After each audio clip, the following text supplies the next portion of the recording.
Mammals have held dominion over the world for approximately 60 million years. However, prior to that, the dinosaurs were the true rulers. When comparing the two periods, there are significant differences in animal shapes and sizes. The largest terrestrial carnivore of today comes in the form of the polar bear. Where a majority of animals may find themselves outclassed in a prehistoric ecosystem, the polar bear may be one of those rare exceptions that can survive. G'day everybody, I'm your host, bringing you another speculative survival and evolutionary video. In this video, we'll be taking populations of polar bears and sending them 70 million years into the past within the Prince Creek Formation, arguably one of the most underrated areas of the Cretaceous. As always, we have our regular scoring system of environmental survivability, dietary suitability, and resistance to threats and competition. These each will be scored out of 10 before being added up for a total survival score. If you enjoy these types of videos, make sure to like and subscribe and let us get the ball rolling. Now, saying that polar bears are just the largest terrestrial carnivores of today does make them sound a bit too simple. They are actually specialists, built to survive some of the harshest conditions on the planet. Standing up to 3 meters or 10 feet tall when reared onto their hind legs and weighing anywhere from 450 to 1000 kilograms or 990 to 2204 pounds, they have an imposing presence that sets them apart from any other bear. Now, one of their primary weapons comes in the forms of their enormous forelimbs, which are powered by exceptionally strong shoulders and chest muscles. A single swipe from a polar bear is more than enough to put some prey options into the ground. This is because each paw can measure 30 centimeters or 12 inches across and are equipped with thick, non-retractable claws that can measure 7 centimeters or 3 inches in length. Now, their jaws are equally as formidable. They possess a bite force that is estimated at 5,000 newtons according to a 2010 study. With this, they're able to crush bone, tear through thick hide, and maintain a powerful grip on struggling prey. Something that is pretty important when you're capturing slippery prey such as seal. Their body is also laid in thick deposits of fat, which assists to insulate the bear against the harsh conditions of the Arctic climate. The fat not only helps to retain body heat, but also stores energy for long periods of time when food can be particularly difficult to find. Despite the size of this bear, they are surprisingly quick. On land, they can reach speeds of around 40 kilometers or 25 miles per hour, though that is only within short distances. In the water, however, the polar bear truly shows off. They are among the strongest swimmers of terrestrial mammals, being able to maintain speeds of around 10 kilometers an hour or 6 miles per hour. Now, their speed may not sound fast on paper, but they're able to swim from tens to hundreds of kilometers without the need to rest. An individual polar bear was even recorded to have swam non-stop for 9 days straight, traveling 687 kilometers or 426 miles. Although they will average around 12 kilometers of travel per day. Their sense of smell is also something to be impressed by, as they are able to detect prey from up to 32 kilometers or 20 miles away. They're even able to locate animals hidden beneath snow and ice. Combine that with a pretty good sense of hearing, eyesight, and intelligence level, and you have one efficient and dangerous hunter, being able to adapt its behavior to its conditions. Talking about behavior, polar bears are generally solitary animals that will spend much of their lives roaming the vast Arctic in search of food. They are opportunistic predators and scavengers, willing to exploit any food source available. Also, polar bears don't actually hibernate like some other bears. While females who have cubs may rear them within a den over several months, the rest will walk around the ice as normal as their prey options are available just as before. From this, I think it's evident that polar bears are quite the specimen, being undoubtedly one of the worthy options to be thrown into the past to not just attempt to survive, but thrive. Anyways, it is time to jump into the prehistoric environment of the Prince Creek. Now, this isn't the modern Arctic. There are no endless frozen oceans, towering glaciers, or permanent sheets of ice stretching across the horizon. Instead, this late Cretaceous ecosystem was a cold, temperate polar environment which was shaped by extreme seasonality, vegetation, and of course, long periods of darkness. Being that this region was actually situated 80 degrees north, let's just say you wouldn't be tanning in the sun all that often. What you would be experiencing, however, would be around 120 days of winter darkness every year. This would create a climate that was rather harsh for its inhabitants, meaning you had to be built for the cold. Unsurprisingly, the actual temperature of this environment was way cooler than that of other prehistoric ecosystems, though still warmer than what the polar bear would be used to experiencing. The average annual temperatures of Prince Creek are estimated to have ranged between 6 to 15 degrees Celsius or 43 to 59 degrees Fahrenheit, although previous literature has debated it to be far colder, with cold snaps being likely to have occurred which would have dropped the temperature significantly. Precipitation would have been unpredictable, which would have helped to fuel the immense water networks of river, ponds, marshes and floodplains that existed in this region. Now, to be honest, the polar bear wouldn't be entirely suited for this environment. Although way colder than other Cretaceous areas, what they would have experienced would be far from perfect. As we know, polar bears are suited for climates that reach far below the -degrees, so the fact that this environment would have average temperatures that are above that reflects a potential long-term issue that the bears would have to get used to rather quickly. Additionally, the terrain would be another issue, as polar bears are used to travelling on environments built out of ice and snow. On the positive side of things, the waterways would be an integral cooling unit if the area was ever to get too warm for the polar bear to handle. With all this in mind, I would provide the polar bear an environmental survivability score of 5 out of 10. But what about its diet? Well, polar bears are known to hunt a variety of prey options, which mainly consists of, well, seals. Ring, bearded and harbour seals are the main bunch, with bearded seals being able to weigh in at over 400 kilograms or 881 pounds, though there are some larger marine game that they like to take on, the most famous of which has to be the walrus. Now I think that volley bear is as strong and balanced as the next guy, but they won't be taking on adult walruses unless they are very desperate. And for that, I cannot blame them, as these units can weigh in at over 1.5 tons. The best chance to take down a walrus is to either hunt a young individual or to scare them into a sort of stampede. Cetaceans like the 1-ton beluga whale and narwhal are known to be on the bear's menu from time to time. Outside of the water, reindeer can be hunted and eggs can be raided out of nests. Meanwhile, scavenging behaviours would be employed when needed. An important thing to remember is, unlike many other bears, they rarely stray away from their carnivorous diet. However, they have been observed to eat seaweed and berries in the past. So does this translate well into the Cretaceous? Well, for the polar bear, I cannot say that there is a plethora of potential prey options, but there are still a few animals that they can hone in on. I believe a majority of the bear's diet would consist of thescelosaurs and leptoceratopsids. These herbivores would fall far more within the preferred size range of the polar bear, as they may have weighed in at a few hundred kilograms. Of course, there were smaller dinosaurs like Alaska cephalae, a pachycephalosaurid that would have weighed in at 10 kilograms or 22 pounds. Additionally, ornithopods would have been relatively small and roamed the area. Of course though, other opportunities would arise in the form of the calves of pachyrhinosaurs and montosaurs and lambeosaurs, though anything too large or well protected by a herd would be avoided. We have to remember that dinosaurs such as pachyrhinosaurs could weigh in at over 2 tons, meanwhile Montosaurus regalis' high ends could reach over 7 tons. An adult polar bear would not really have a good chance taking on an individual, let alone if they were moving in herds. The dense vegetation and river system of Prince's Creek would be far from perfect for the polar bear's hunting style. While ambush hunting would still be employed, there is the issue of it being a giant white blob which would stick out like a sore thumb if snow was not present. Riverbanks, muddy crossings and narrow woodland trails would likely become prime hunting grounds where visibility is reduced and prey movement becomes predictable. To be honest, I wouldn't be too surprised if polar bears start rolling in mud in order to hide themselves in more vegetative environments. On top of being an active predator, scavenging would become a major component for its survival. Carcasses left behind by floods, disease, failed hunts, or harsh seasonal conditions would provide important feeding opportunities for a carnivore that could eat 45 kilograms or 100 pounds in a single sitting. Fish and aquatic food sources would of course remain important, maybe even preferred over the dinosaurs in the region. The creeks, waterways and wetlands were filled with a number of different fish that came in different shapes and sizes. These prey options would be vital for the bear to opportunistically exploit, particularly during periods where regular prey becomes scarce, or if it doesn't want to get injured taking on a pachyrhinosaur. These fish would have included prehistoric species of sturgeon, paddlefish and salmon. We also cannot forget about nesting sites, which would be definitely targeted when they would be left unguarded. Their intelligence, digging strength, and opportunistic nature really comes into clutch here. So while the Prince Creek may lack the marine mammals that modern polar bears have specialized to take down, there are still enough medium-sized animals and seasonal foods that would allow them to remain fed.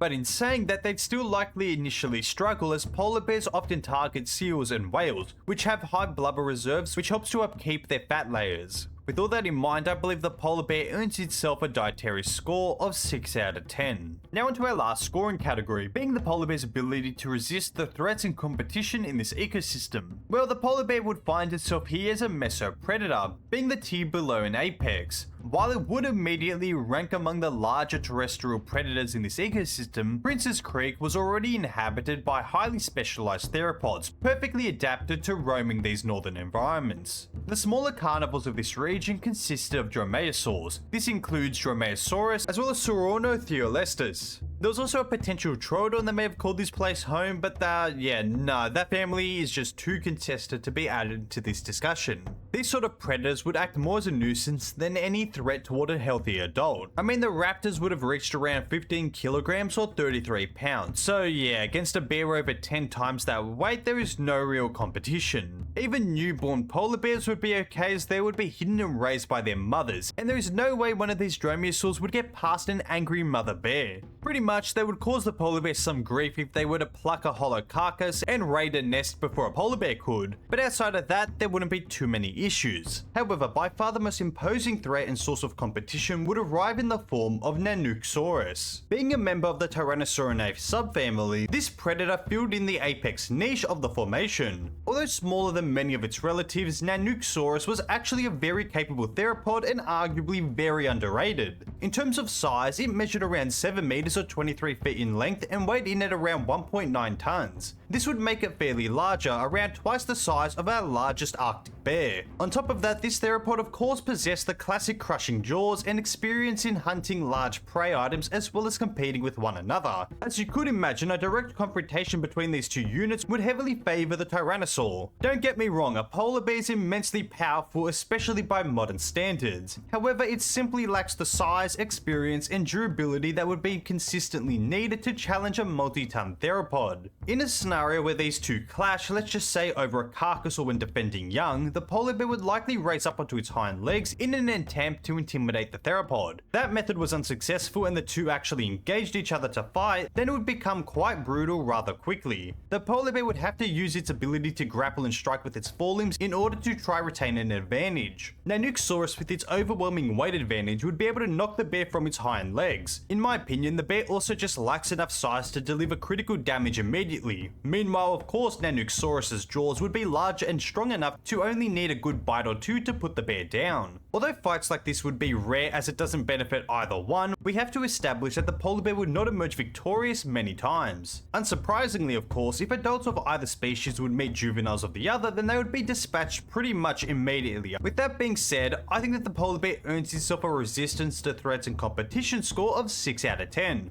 Realistically, it is large enough to keep the smaller predators at bay, with the only issue coming in the form of Nanuqsaurus. Even then, there is enough space in their diets to allow for the two of them to avoid each other. Now, by adding each of the polar bear's scores, it earns itself an ultimate survival score of 17 out of 30. To be honest, once it reaches adulthood, it'd be pretty much in the clear. You'd only really have to worry about a desperate Nanuqsaurus, and other than that, I think that the biggest problem is just adapting to the climate. A bit of a smaller problem that will impact their growth is the fact that they need their mothers to rear them over several years. On the positive side, it means that they are protected in their early stage. Overall, the polar bear is an adaptable, intelligent, and successful animal, one that is able to live in one of the most harshest places on the modern planet, and I believe that it could survive within the Prince Creek Formation. But with that, if it could survive within Prince's Creek, then there would be time for it to evolve. So what kind of speculative evolution could we see? Well, before jumping straight into it, I of course have to give a massive shout out to Pain, as they drew up some absolutely mad evolutionary pathways that the polar bear could take. Without this legend, this simply would not be at the quality that it is at. Absolutely peak. So make sure to comment down below your favorite of the 3 evolutionary pathways. Starting off, we have Polaris borealis, or the northern polar beast. Unlike the heavily built predator that its ancestor once resembled, this species evolved into a relatively leaner and more athletic pursuit predator, one that is adapted to traversing forests and floodplains of prehistoric Alaska. Standing at around 1.77 meters or 5.8 feet tall, 2.3 meters or 7.5 feet long, weighing in at approximately 350 kilograms or 770 pounds, Borealis possessed a slimmer frame compared to modern polar bears. The species' body is built around endurance and mobility, featuring elongated limbs, a narrower chest, and a skull that was designed for sustainable movement rather than overwhelming brute force. Their paws have become more compact and dog-like, allowing for quieter and more effective movement across mud, snow, and soft wetlands at the cost of losing their dexterity. Its muzzle has become longer and more vascularized, allowing for excess heat to dissipate more efficiently during periods of extended movement. Its thick fur still allows them to insulate their body during the freezing winters. While the animal is slimmer overall, the skull has become more block-shaped than that of the original polar bear. This allows for increased jaw muscle attachment, which in turn allows for a stronger bite when restraining prey or stripping a carcass. Behaviourally, this species is far more social than modern bears. Rather than living solitary lifestyles, Borealis operates in small packs of 3 to 4 individuals where they're able to bear litters of around 4 young. These family units are locked in for life, being led by the eldest member, whether that be male or female. Their main prey options consist of young dinosaurs, particularly pachyrhinosaurs and montosaurs, pachycephalosaurids, and of course ornithopods. With these adaptations though, they have harshly pulled away from the aquatic niche, not nearly being as effective as swimming or hunting prey within the water. Rather than relying on explosive ambush attacks, packs work to exhaust prey through prolonged harassment, forcing animals into mud, waterways, or dense forests before overwhelming them through repeated bites and coordinated attacks. Packs work to trail large theropods over long distances, waiting for failed attacks, abandoned carcasses, or the moment that weakness shows. Though this makes Borealis less of a dominant apex predator, it makes it an effective middle ground carnivore which is able to survive rather effectively. Now we move on to my personal favourite, this being when a polar bear goes through the classic bigger means better trend. Here I present Polaris robustus, of course meaning the robust northern beast. In an ecosystem where giants were rampant, this species decided to match the same vibe, growing larger than any other bear to exist. No longer reliant on marine mammals or frozen coastlines, this descendant has adapted fully towards life with forests, wetlands, and floodplains of prehistoric Alaska. This species grows to almost twice the size of its modern ancestor. Large males can stand at 2.7 meters or 9 feet tall in a quadrupedal stance, while when upright they can measure 5 meters or 16 feet tall. In terms of weight, they can clock in at around 2.5 to 3 tons, easily making them an apex predator. With enlarged shoulders, thickened forelimbs, and a reinforced neck that is built for wrestling down prey and defending carcasses from predators. These sizes were able to be reached thanks to the large prey options that litter the ecosystem. On top of their size buff, their musculature has been pushed to the max. Although lacking a distinct grizzly shoulder hump, they're still immensely powerful, having developed mastoid and trap muscles that are important for wrestling their prey and competition. Its forelimbs remain its most important tools, however, with its paws reaching over 40 centimeters in diameter, being capable of hooking into flesh, digging through frozen ground, and ripping apart carcasses with unchallenged force. In terms of the bear's behavior, well, it is far more aggressive and territorial than modern polar bears, which says a lot already. Adults will roam enormous territories following river systems and migratory dinosaur herds, which is especially important when food is limited. The diet of this giant would primarily consist of large herbivorous dinosaurs that inhabited the creek. This of course includes pachyrhinosaurs, lambeosaurs, and even smaller or weakened montosaurs which would have roamed the floodplains. Its immense size and strength would allow it to be an active super predator that few mammalian carnivores could ever hope to challenge. Its hunting strategy would heavily revolve around intimidation, isolation, and overwhelming force. When approaching herds of pachyrhinosaurs or hadrosaurs, the bear would likely target moments of chaos. If confronting a herd directly, its sheer size and aggression could trigger panic. This would cause animals to scatter, stumble, or even separate from the group. Calves, injured adults, older individuals, or exhausted stragglers would become the primary targets. Against prey with high stamina, such as the hadrosaurs, Robustus would fail many ambush attacks if it resulted in a prolonged chase. Its enlarged neck and shoulder muscles would help anchor itself onto the struggling prey while delivering repeated bites to vulnerable regions. A single kick, trampoline impact, or strike from a panicked herbivore could injure the bear pretty significantly. Also, if highly desperate and needing some sort of food, the bear could rely back on some good old-fashioned fishing. But this bear would remain almost unchallenged. Well, almost. The only apex theropod that would be able to challenge its dominance would be Nanuqsaurus. Unlike some of its smaller relatives, this giant bear is large and powerful enough to physically contest a multi-ton theropod. Its thickened bones, dense muscle layering, and heavily fur is able to reduce the effectiveness of a tyrannosaur bite. This would make it more difficult for a Nanuqsaurus to secure a clean grip. When reared up onto its hind legs, standing 5 meters tall, Robustus would present itself as an enormous wall of mass and aggression, and unsurprisingly in most cases, the theropod would likely hesitate and disengage rather than risking serious injury from a heavily built bear. While fights to the end between these two species would be rare, carcass disputes or intimidation standoffs over territory would be a regular experience of their ecological interactions. However, as we know, Polaris robustus would not exist in isolation. The dog-like bear Borealis could provide this giant potential options to steal carcasses. In terms of interest-specific conflict, well, that would be rather common. Males would be at the forefront of this conflict as they would challenge each other over territory, food, and most importantly, the rights to reproduce. The largest males would occupy vast territories and boot out the younger competition. With our giant bear crossed off the list, we now go from the largest form onto the smallest. We have Polaris Cressedon, or the heavily toothed northern beast. Unlike its significantly larger relatives, this species has undergone extreme size reduction, evolving into a compact scavenger built for surviving on scraps and the brutal competition in the winter ecosystem. Standing only around 45 centimeters or 1.4 feet tall and stretching roughly 1 meter or 3.3 feet in body length, it has a round figure similarly shaped to that of wombats, weighing at around 20 to 40 kilograms or 44 to 88 pounds. With its powerful forelimbs and large curved claws, it would be able to dig through frozen soil, making itself a nice den. Its teeth are thick and blunt, adapted for processing tough materials such as bone, hide, and frozen meat. Its biforce would be comparable to that of Tasmanian devils, and if you know anything about them, they have quite a mean bite. Its fur would be dense and coarse. The face would be heavily scarred in most individuals, with thickened skin around the muzzle and neck to protect against repeated fights with rivals at feeding grounds. Polaris Cressedon would be a solitary and relentless animal. It would not be taking down large prey, instead focusing on stealing prey, raiding nests, and occasionally overpowering a baby animal.